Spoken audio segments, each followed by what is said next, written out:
You see this badge? It means I save lives every day, even yours.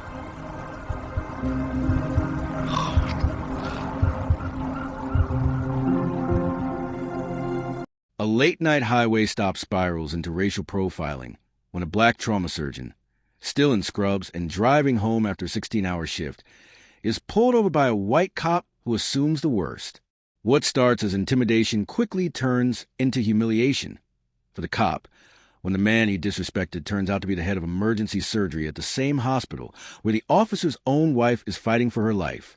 The hum of tires against asphalt was the only sound that kept Dr. Elijah Carter awake. Watch till the end and comment where you're watching from. Share your thoughts on this. Have you ever experienced or witnessed profiling? Like the video if the message hit you. Subscribe to The Unbiased Lens for more true-to-life storytelling every week. It was 1:47 a.m. He had just left St. Mark's Regional Hospital after a 16-hour trauma shift, one that included 3 car accident victims, a gunshot wound, and a little girl who survived against all odds. Elijah's eyes were heavy, but his heart was full. He loved his job, even when it took everything out of him. He wore his navy blue scrub still, his hospital ID swinging gently from his neck as the car's motion shifted. Dr. Elijah Carter, Chief of Trauma Surgery. It read. His stethoscope rested in the passenger seat beside an empty coffee cup. He was barely 10 minutes from home when he saw it. Red and blue lights, flashing in the mirror. At first, he thought maybe he was being waved through an accident scene. Then the siren wailed again. Short bursts. Sharp. Aggressive. He frowned. Checked the speed. 42 and a 45. Perfectly legal.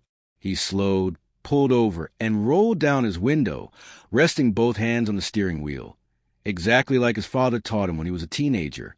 Always keep your hands where they can see them, Eli. Always. The cruiser pulled up behind him. 2 headlights glared through his rear window like spotlights in an interrogation room. A moment later, the officer approached.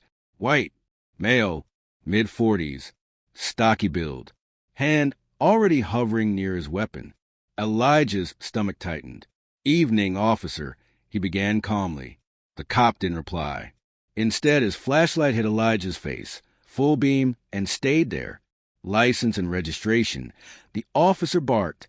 Elijah reached slowly toward the glove compartment. Sure thing, officer.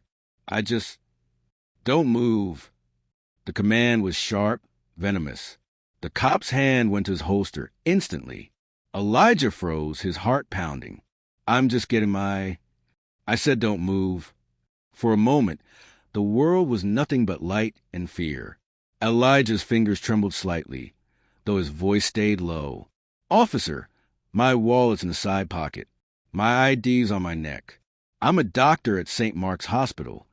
The officer's tone didn't change. I don't care what you are. Step out of the vehicle. Elijah exhaled slowly, his pulse hammering in his ears. He glanced up through the windshield. The officer's hand was now gripping his gun. He thought about his mother, about her words the first time he drove alone as a teen. You could do everything right and still be wrong. Elijah, just come home safe. He unbuckled the seatbelt and stepped out carefully. The gravel crunched under his shoes. The officer's gun followed him like a spotlight. Chapter 2. Hands where I can see them. The night air was cold. The road was empty except for Elijah's black Lexus and the police cruiser behind it. The officer, badge reading S. Miller, motioned Elijah to the front of the car. Hands on the hood. Elijah complied silently. His scrubs rustled softly in the wind. Where you coming from? Miller asked, voice thick with suspicion. St. Mark's Hospital. I'm a trauma surgeon there. Miller scoffed. Right. You expect me to believe that. Elijah turned his head slightly, careful not to move too fast. You can check my ID, officer. It's hanging around my neck. But the cop ignored him. Instead, he started shining his flashlight into Elijah's car. What's in the passenger seat? My stethoscope, coffee cup, hospital paperwork. Miller moved closer, gun still visible. What kind of doctor drives home this late in a Lexus? Elijah blinked. one who worked 16 hours saving lives. There was silence, the kind that hurts. Then the officer chuckled lowly. You people always got an excuse, huh? You people. The phrase hit Elijah like a punch. His jaw tightened. He wanted to respond, to say something, but he knew words wouldn't help. Instead, he said softly, Officer, I'd like to know why I was stopped. Miller didn't answer. He circled the car slowly, tapping the taillight with his flashlight. Busted light, he muttered. Elijah frowned. That can't be right. Miller stepped close, cut him off. Don't argue. Elijah stood still, every muscle tight. The badge around his neck swayed slightly in the wind, just enough for the officer to notice something glinting. What's that? My ID. Let me see. Elijah turned slowly, holding it out. The officer snatched it roughly, then froze. The words Federal Bureau of Investigation, Medical Liaison, Dr. Elijah Carter gleamed under the flashlight beam. The tension broke for a fraction of a second. You, FBI, Miller muttered. Elijah met his eyes. Medical Division. I handle trauma cases related to field operations. The officer's tone faltered. Why didn't you say that earlier? I did, Elijah replied evenly. Another cruiser pulled up, back up. The flashing lights painted the empty road in red and blue waves. A second officer stepped out, younger, calmer looking. He glanced between them, clearly sensing tension. What's going on here? The younger cop asked. Miller stammered slightly. A routine stop. Possible taillight out.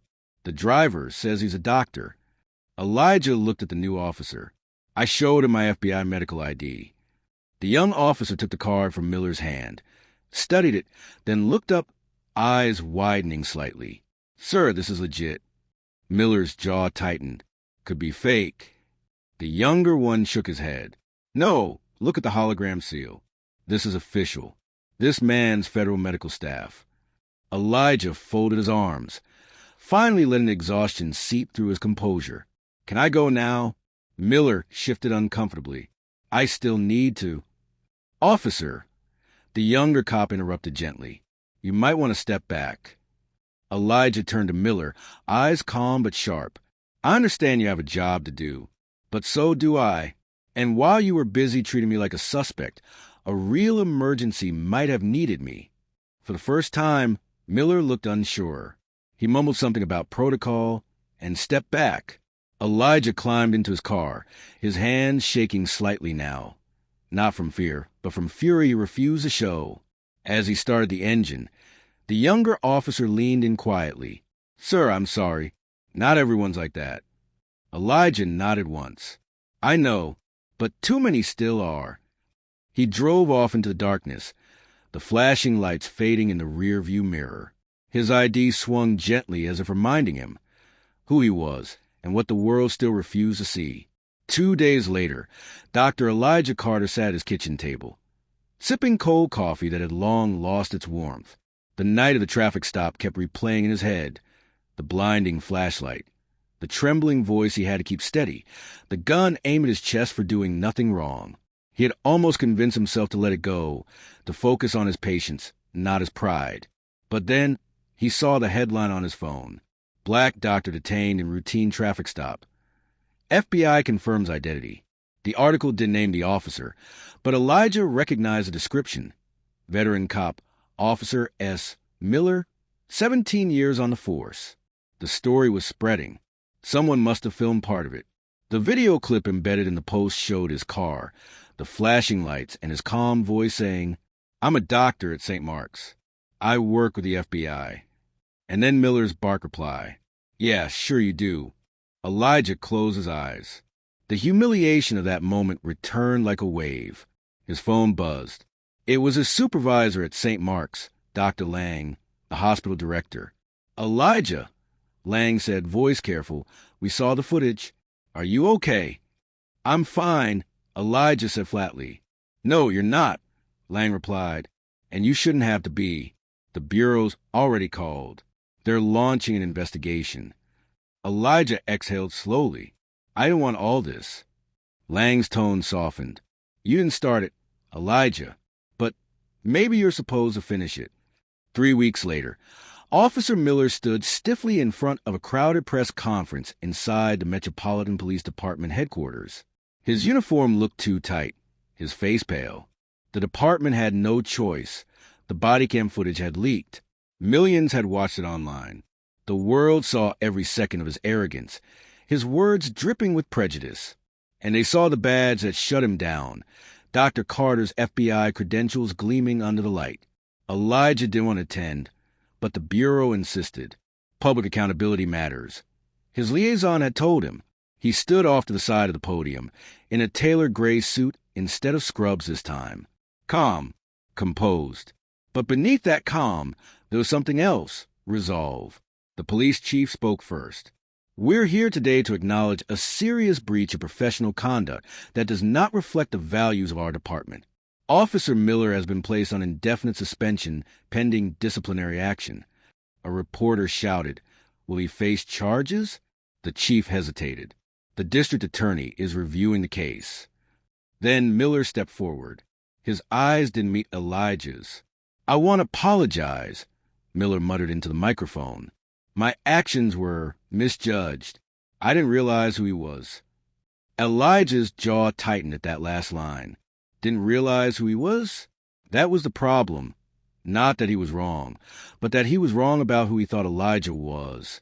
When the reporters turned toward him for a response, Elijah took the microphone. "I appreciate the apology," he said evenly. "But I want to be clear, this isn't about who I am. It's about what he saw. A black man behind the wheel of a nice car, late at night. He looked out at the sea of cameras, and in his eyes, that was enough to justify fear." A hush fell over the room. He continued, voice steady but full of fire. "I shouldn't need a badge to be treated with respect. I shouldn't have to prove my worth, my title, or my humanity. None of you as should." For the first time, Miller looked directly at him, eyes filled with shame. Elijah finished simply. "If my title makes him regret his actions, good. But if this doesn't make him rethink the way he sees people, then nothing changes." The crowd applauded quietly, not out of spectacle, but reverence. Months passed. Life slowly returned to its rhythm, but Elijah knew things had shifted. Not just for him, but for everyone who saw that video. He was invited to speak at universities, police training seminars, and community town halls. Not as a victim, but as a voice. One evening, after a seminar, he sat outside on a bench overlooking the city skyline. The air was cool, and the night quiet, the kind of peace he rarely got to feel. A young police cadet approached him, hesitant. "Dr. Carter, I watched your story in training. I just want to say thank you." Elijah smiled faintly. "For what?" "For not hating us," the cadet said quietly. "For still believing we can do better." Elijah nodded slowly. "Belief isn't blind. It's work. You want to make it better? Start by seeing people, not suspects." The cadet nodded and walked away, and Elijah leaned back, staring at the darkening sky. For the first time since that night, the weight in his chest lifted a little. He thought about his father's words. "Always keep your hands where they can see them." He smiled sadly. "Maybe one day," he whispered. "We won't have to." Dr. Elijah Carter's life changed after one traffic stop. When a racist cop pulled him over, assumptions nearly turned deadly. But the truth and a single badge forced the world to see what prejudice tries to hide.